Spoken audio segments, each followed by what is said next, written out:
السلام علیکم ورحمۃ اللہ وبرکاتہ۔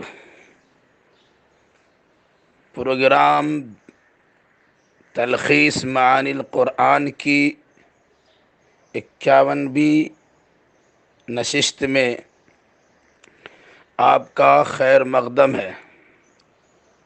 آج کی اس مجلس میں سورۃ المومن سورہ نمبر 40 کا خلاصہ پیش خدمت ہوگا۔ سورۃ المومن مکیہ۔ وجہ تسمیہ: اس سورہ کی آیت نمبر 28 میں دربار فرعونی میں موسیٰ علیہ السلام کی حمایت کرنے والے ایک بے باک مرد مومن کا واقعہ بیان کیا گیا ہے۔ اسی مناسبت سے اس سورہ کا نام المومن رکھ دیا گیا۔ زمانہ نزول: یہ سورہ مکی ہے اور ترجمان القرآن عبداللہ ابن عباس رضی اللہ تعالی عنہما کے بقول سورۃ الزمر کے متصلاً بعد ہی نازل ہوئی ہے۔ مرکزی مضمون: منکرین حق کو تنبیہ کی گئی ہے کہ اگر تم راہ حق میں رکاوٹ ڈالنے سے باز نہیں آئے تو گزشتہ منکرین حق کی تاریخ دہرائی جائے گی اور تمہیں بھی تباہ و برباد کر دیا جائے گا۔ تعداد آیات: اس سورہ میں 85 آیتیں ہیں۔ آیت نمبر 1 سے 3 میں حروف مقطعات بیان کر کے قرآن کو زبردست باخبر اللہ کی نازل کردہ کتاب قرار دیا گیا ہے۔ جو کوئی اس کتاب پر ایمان لا کر اپنے حالات سدھارنا چاہے، اللہ اس کی توبہ قبول کر کے اسے معاف کر سکتا ہے، لیکن اگر کوئی اس کی خلاف ورزی کرے گا تو وہ سخت عذاب دینے والا بھی ہے۔ آیت نمبر 4 سے 9 میں اللہ کی آیتوں میں کج بحثی کرنے والوں پر کفر کا فتویٰ لگایا گیا ہے۔ البتہ اہل ایمان کو کفار کی تگا دو سے پریشان نہ ہونے کی تاکید بھی کی گئی ہے، کیونکہ اس سے قبل قوم نوح اور دیگر اقوام نے بھی رسولوں کو اپنے گرفت میں لینا چاہا اور باطل کا سہارا لے کر حق کو دبانے کی ناپاک کوشش کی، مگر اللہ تبارک و تعالیٰ نے ان کے عزائم کو خاک میں ملا دیا۔ ان لوگوں کے ساتھ بھی ایسا ہی برتاؤ ہوگا۔ اہل ایمان کے لیے بشارت و خوشخبری ہے کہ حاملین عرش فرشتے ان کی مغفرت کی دعا میں مشغول ہیں اور جہنم سے محفوظ رکھنے اور اہل و عیال جنت میں داخل کرنے کی درخواست کر رہے ہیں۔ جہنم سے بچ کر جنت میں داخل ہونے والے انسان کامیاب ہوا کرتے ہیں، جس کا تذکرہ کیا گیا۔ آیت نمبر 10 سے 12 میں اہل کفر یعنی کفار قیامت کے دن خود اپنے آپ سے ناراض ہوں گے، جبکہ دنیا میں دعوت ایمان قبول کرنے کے بجائے راہ کفر اختیار کرنے کی وجہ سے اللہ تعالیٰ ان پر سخت ناراض تھا۔ وہاں وہ اپنے گناہوں کا اقرار و اعتراف کر کے جہنم سے نکلنے کی تمنا کریں گے، لیکن اب وہاں ان کے لیے ساری راہیں مسدود ہوں گی۔ یہی بلند برتر اللہ کا مبنی بر حقیقت فیصلہ ہے۔ آیت نمبر 13 سے 20 میں نشانی قدرت سے نصیحت قبول کرنے والا ہی عبرت حاصل کر سکتا ہے۔ خالق و مالک ہی عبادت کے لائق ہے۔ نبوت و رسالت اللہ کی خاص نوازش ہے، جسے چاہتا ہے نواز دیتا ہے۔ قیامت کے دن صرف اللہ ہی کی بادشاہت ہوگی۔ ہر شخص کو اس کے اعمال کے مناسب بدلہ عطا کیا جائے گا۔ کسی پر بھی ذرہ برابر ظلم نہیں ہوگا۔ لہذا لوگوں کو قیامت کا خوف کھانا چاہیے۔ اللہ تعالیٰ نگاہوں کی خیانت اور دلوں کے مخفی رازوں کو بھی جانتا ہے، اس لیے اللہ ہی صحیح فیصلہ فرمائے گا۔ غیر اللہ تو فیصلہ کرنے کا اختیار ہی نہیں رکھتے، بلکہ وہ خود عدالت الہی کے کٹہرے میں مجرموں کی طرح کھڑا ہوں گے۔ آیت نمبر 21 سے 27 میں عبرت و نصیحت کے لیے روئے زمین کی سیر و سیاحت کا حکم دیا گیا ہے۔ رسولوں کی تکذیب کی وجہ سے اہل مکہ سے زیادہ طاقتور قومیں تباہ و برباد ہو چکی ہیں، جن کے آثار اب بھی دعوت عبرت دے رہے ہیں۔ فرعون، حامان اور قارون وغیرہ نے موسیٰ علیہ السلام کو ساحر و کذاب کہہ کر جھٹلایا اور ان پر ایمان لانے والے لوگوں کے لڑکوں کو تہہ تیگ کر دیا اور ان کی عورتوں اور بچیوں کو زندہ چھوڑ دیا۔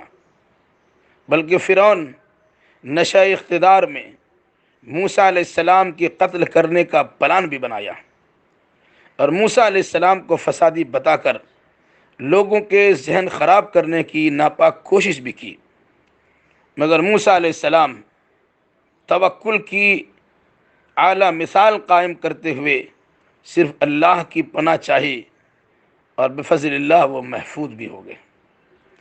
آیت نمبر 28 سے 50 میں فرعون کی ہٹ دھرمی اور ایک مرد مومن کی دعوت ایمانی کا تفصیلی بیان ہے۔ اے میری قوم کے لوگوں، غلبہ و اقتدار کے نشے میں چور ہو کر اس شخص کا قتل کرنا چاہتے ہو جو وحی الہی کی روشنی میں صرف ایک رب کو ماننے کا حکم دیتا ہے۔ مجھے خطرہ محسوس ہو رہا ہے کہ کہیں تم پر قوم نوح، قوم عاد، قوم سمود اور دوسری اقوام کی طرح آفات و بلیات کا نزول نہ ہونا شروع ہو جائے اور تم در در کی ٹھوکریں کھاتے پھرو اور تمہاری کچھ سنوائی بھی نہ ہو۔ تم ان سے قبل یوسف علیہ السلام کی تعلیمات سے روگردانی کر چکے ہو۔ سنو، حد سے تجاوز کرنے والے لوگوں کے دلوں پر اللہ مہر لگا دیتا ہے۔ مرد مومن کی تقریر دل پذیر سے دربار فرعونی میں سناٹا چھا گیا۔ فرعون کی سازش ناکام ہو گئی۔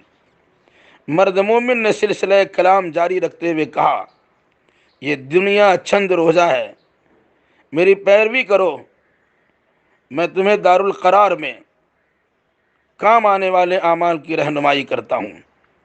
عورت و مرد میں سے جو بھی اچھا عمل کرے گا اس کا نفع اسی کو میسر ہوگا، اور وہ برائی کا وبال بھی صاحب معاملہ ہی کو بھگتنا ہوگا۔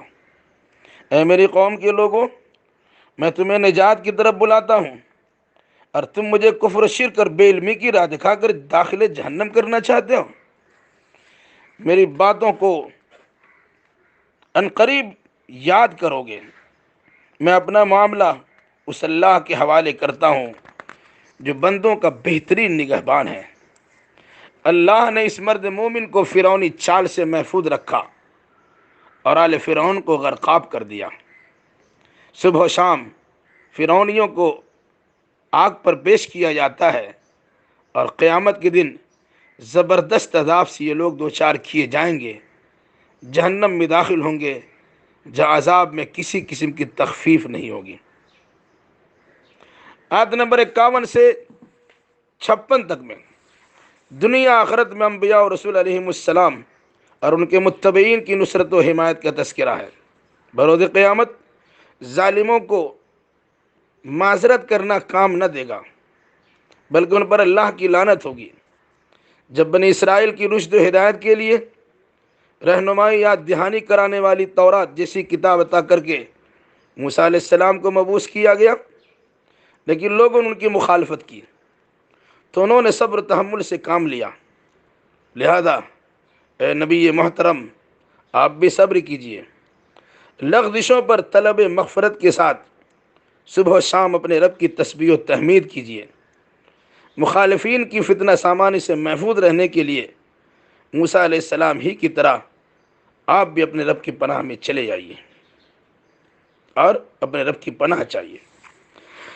آیت نمبر 57 سے آیت نمبر 59 تک میں تخلیق انسانی کے بالمقابل آسمان و زمین کی تخلیق بڑی بات ہے۔ جس طرح بینا اور نابینا برابر نہیں، اسی طرح اچھے اور برے انسان بھی یکساں نہیں۔ قیامت آنے والی ہے، وہاں فیصلہ ضرور ہو جائے گا۔ آیت نمبر 60 سے 65 میں دعا کو عبادت سے تعبیر کیا گیا ہے، اور دعا جیسی عبادت سے روگردانی کرنے پر ذلت و خواری کے ساتھ جہنم میں داخل ہونے کی وعید بھی سنائی گئی ہے۔ شب و روز عطا ہونے پر شکر گزاری کی تعلیم دیتے ہوئے صرف ایک اللہ کی عبادت کا حکم دیا گیا ہے، جس نے اچھی شکل و صورت بخش کر ارض و سما کی بے شمار نعمتوں سے نوازا۔ عبادت کی مستحق وہی ہے، لائق شکر اور قابل ستائش وہی اللہ ہے۔